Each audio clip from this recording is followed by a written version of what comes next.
I'm Andrés Lamsfus, Product Development Manager at VIVEbiotech.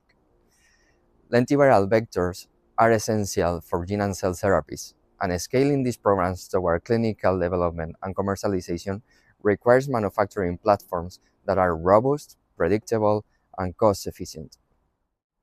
At VIVEbiotech, transient transfection has long been a proven and reliable manufacturing approach. As programs mature and long-term production needs evolve, many developers are also exploring complementary strategies.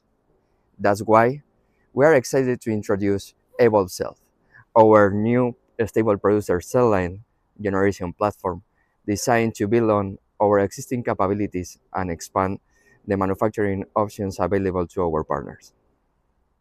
EvoLVcell is a transfection-free inducible system designed to reduce batch-to-batch variability and cost of goods sold, while improving vector quality and supporting long-term manufacturing strategies.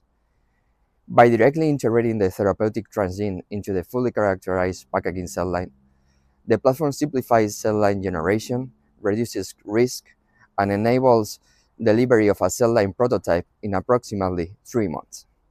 In addition, EvoLVcell offers manufacturing flexibility with cells adaptable to suspension processes. EvoLVcell is another step in our commitment to helping partners scale lentiviral vector production cost-effectively and with confidence. If you would like to learn more, feel free to reach out.